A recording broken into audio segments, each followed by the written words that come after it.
نحمده ونصلي ونسلم على رسوله الكريم اما بعد فاعوذ بالله من الشيطان الرجيم بسم الله الرحمن الرحيم وكم قسمنا من قرية كانت ظالمة وأنشأنا بعدها قوما آخرين۔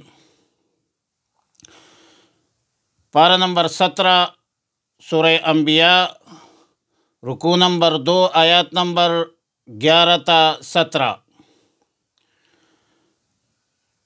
آیات نمبر 11 میں فرمایا وقد وکم قسمنا۔ قسمنا قسم سے ماخوذ ہے جس کا معنی ہے ریزہ ریزہ کر دینا، یعنی ہم نے کتنے بستیوں کو تباہ کر دیا ہے۔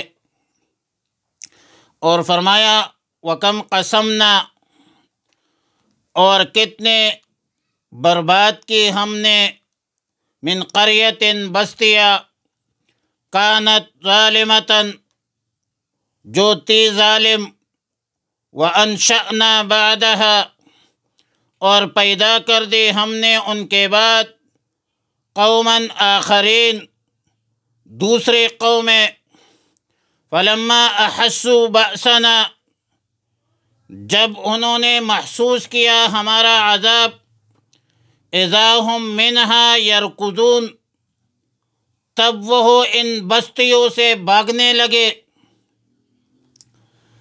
لا ترکضوا، فرشتوں نے کہا بھاگو نہیں، ورجعوا لوٹ جاؤ، الی ما اترفتم فیہ اس سامان کی طرف، اس مال و دولت کی طرف، اس عیش و عشرت کی طرف، اترفتم فیہ جس میں تم عیش و عشرت کرتے تھے، ومساکنکم اور اپنے مکانوں کی طرف، لعلکم تسألون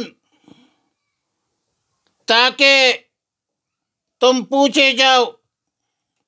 قالوا یا ویلنا، ان ظالمین نے کہا یا ویلنا ہے افسوس، انا کننا ظالمین ہم ہی ظالم تھے۔ فما زالت تلک دعواہم پس مسلسل رہی یہی پکار ان لوگوں کی ظالمین کے، حتی جعلناہم یہاں تک کہ ہم نے بنا دیا ان کو حصیداً کٹی ہوئی کھیتی، خامدین بجھے ہوئے مردے آگ کی طرح۔ وما خلقنا السماء اور ہم نے پیدا نہیں کیا ہے آسمان کو، والارض اور زمین کو، وما بینہما اور جو کچھ اس کے درمیان ہے، لاعبین محض کھیل کود کی چیزیں۔ لو اردنا ان نتخذ اگر ہم چاہتے تو بنا لیتے، لہون کوئی کھیل، لاتخذناہ من لدنا تو ہم بنا لیتے اس کو اپنے پاس سے، ان کننا فاعلین اگر ہمیں کرنا ہی ہوتا۔ بعض مفسرین کا قول ہے کہ وَكَمْ قَسَمْنَا مِنْ قَرْيَةٍ كَانَتْ ظَالِمَةً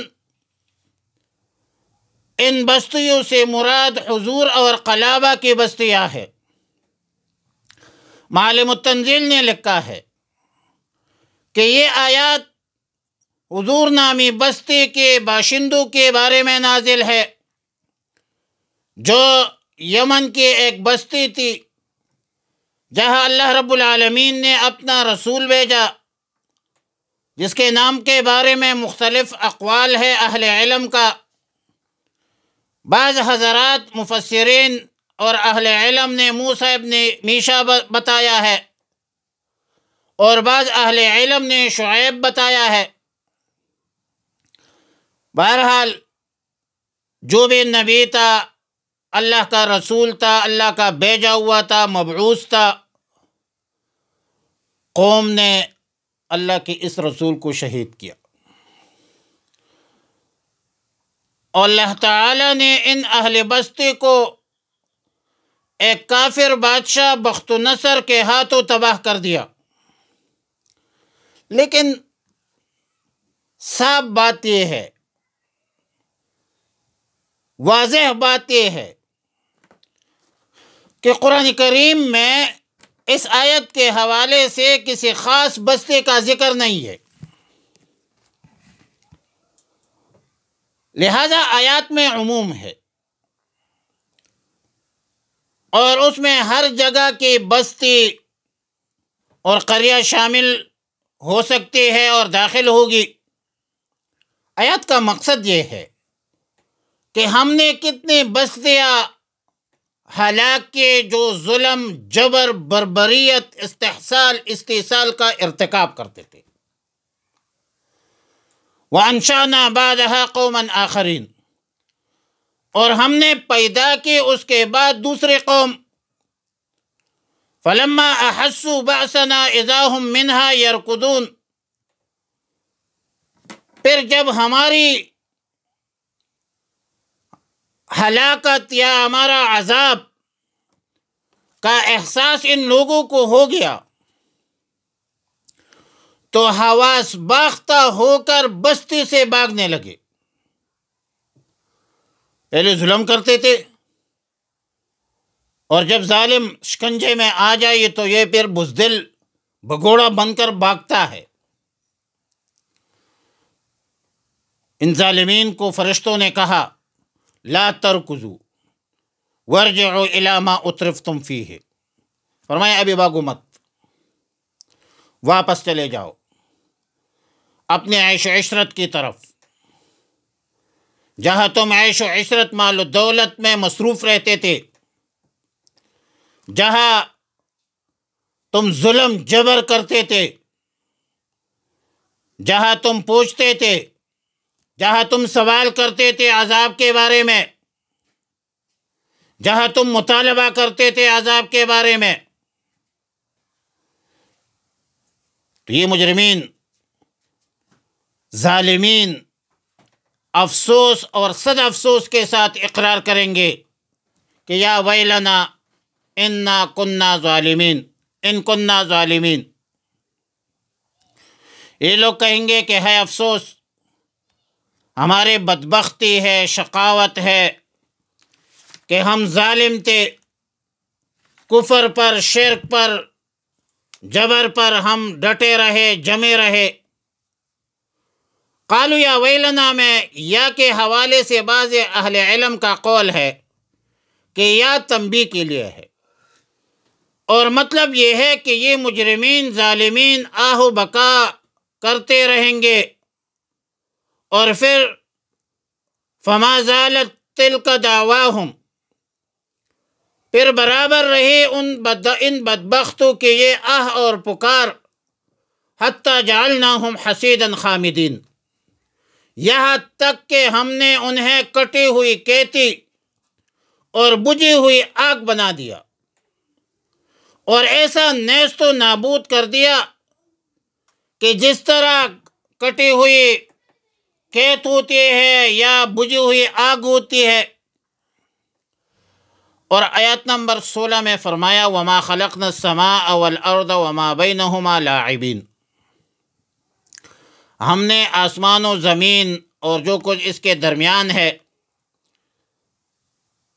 ایسا نہیں بنایا ہے کہ ہم کوئی کھیل رہے ہیں، بلکہ سوچ سمجھ کر اپنی قدرت کاملہ کا مظاہرہ کیا ہے، اور اس انداز سے بنایا ہے جو انسانوں کے لیے مفید ہے اور عالم انسانیت کی فلاح، صلاح، رشد و ہدایت کے لیے کافی اور شافی ہے۔ امام راغب مفردات القرآن میں لکھتے ہیں کہ لاعبین لعب سے مشتق ہے۔ لعب دراصل ایسے کام کو کہتے ہیں جس سے کوئی مقصد نہ ہو، اور لہو اس کام کو کہتے ہیں جس سے کوئی صحیح یا غلط مقصد ہی نہ ہو۔ بس ٹائم پاس ہی ہو، وقت گزرنے کا مشغلہ ہو۔ منکرین اسلام جو رسول اللہ صلی اللہ علیہ وسلم اور قرآن کریم پر اعتراضات کرتے تھے، توحید سے انکار کرتے تھے، اللہ کی قدرتوں اور نعمتوں اور نشانیوں کے باوجود اللہ کی الوہیت وحدانیت کے قائل نہیں تھے، گویا ان لوگوں کا دعویٰ تھا کہ یہ سب چیزیں، زمین و آسمان کی خلقت، کائنات عالم کی پیدائش اور خلقت، اور یہ سب چیزیں فضول ہیں، یہ کھیل کود کے لیے بنائی گئی ہے۔ تو ان منکرین مشرکین کے جواب میں اللہ تعالیٰ نے فرمایا کہ ہم نے آسمان و زمین کے خلقت اور آسمان و زمین کے درمیان جو کچھ ہے اس کو کھیل کود نہیں بنایا ہے، یہ فضول نہیں بنایا ہے، عبث نہیں بنایا ہے۔ اگر کائنات عالم کے ایک ایک چیز پر، بلکہ ایک ایک ذرے پر غور و فکر کیا جائے تو ہزاروں عبرتیں، نصیحتیں، موعظہ آپ کو حاصل ہوگی، جو سب کے سب معرفت الہی کی دلائل ہے، واضح دلائل ہے۔ برگ درختہ سبز، در نظر ہوشیار، ہر ورق دفتریس، معرفت کردگار، وہ کون سی جا ہے جہاں جلوہ محبوب نہیں، شوق دیدار اگر ہے تو نظر پیدا کر۔ لو اردنا ان نتخذ لہوا لاتخذناه من لدنا، اگر ہم کوئی مشغلہ بطور کھیل کود بنا ہی لیتے اور ہم نے یہ کام کرنا ہوتا، ہمیں اس کی کیا ضرورت ہے کہ زمین و آسمان پیدا کرے؟ یہ کام اپنے پاس کی چیزوں سے بھی ہو سکتا تھا۔ کلام عربی میں لو حرف امتناع للامتناع ہے، لامتناع الشرط ہے، فرضی چیزوں کے لیے استعمال ہوتی ہے جس کا کوئی وجود نہیں ہوتا۔ بھئی مقام اس حرف سے اس مضمون کا بیان ہے کہ جو احمق، بے وقوف ان تمام علویات، سفلیات اور تمام زمینی مخلوقات، مصنوعات عجیبہ کو لہو لعب سمجھتے ہیں، کیا یہ لوگ اتنے عقل نہیں رکھتے، اتنا سوچ نہیں رکھتے کہ اتنے بڑے بڑے کام لہو لعب کے لیے نہیں ہوا کرتے، اس کے کچھ مقاصد ہوتے ہیں، یہ کام جس کو کرنا ہو وہ ایسا نہیں کرتے۔ اور ایک بات کہ اللہ رب العالمین تو کھیل کود سے مبرہ ہے، منزہ ہے، پاک ہے، اور بعض مفسرین کا قول ہے کہ لفظ لہوا کبھی بیوی کے لیے اور اولاد کے لیے بھی استعمال ہوتی ہے۔ آیت کا مقصد رد ہے یہود نصارہ پر کہ نصارہ نے حضرت عیسیٰ علیہ السلام کو اور یہودیوں نے عزیر علیہ السلام کو اللہ کا بیٹا بنایا ہے۔ معنی یہ ہے کہ اگر ہمیں کو اولاد بنا دیتے اور اللہ کے ہاں اولاد متصور کر لیتے تو ہم اپنے پاس سے کوئی مخلوق بنا لیتے۔ تمہیں کیا ضرورت ہے کہ اللہ کے لیے، اور تمہیں کیا ضرورت ہے کہ اللہ کے لیے اولاد متصور کرتے ہو؟ فرشتے اللہ کی بیٹیاں متصور کرتے ہو مشرکین؟ اللہ خود یہ کام کر سکتے تھے، لیکن اللہ پاک توال و تناسل سے پاک ہے، مبرہ ہے، منزہ ہے۔ قل هو اللہ احد اللہ الصمد لم یلد ولم یولد ولم یکن لہ کفوا احد۔ لہذا عالم انسانیت کے لیے جو زمین و آسمان کی خلقت ہے، دیگر مخلوقات عجیبہ، مصنوعات عجیبہ کی خلقت ہے، یہ لہو لعب نہیں ہے، کھیل کود نہیں ہے۔ اللہ کے لیے اولاد متصور مت کرو۔ اللہ پاک یکتا ہے، ایک ہے، اللہ کی ذات اور صفات میں کوئی شریک نہیں ہے، اور اللہ کا کوئی اولاد نہیں ہے، نہ بیٹے، نہ بیٹیاں، نہ بیوی۔ اور تمام مخلوقات، کائنات عالم اور قدرت، نعمتیں، یہ واضح دلائل ہے اللہ کی توحید کی، اللہ کی وحدانیت کی، اللہ کی الوہیت کی۔ اللہ سے دعا ہے کہ ہمیں نیک اعمال کی توفیق عطا فرمائے۔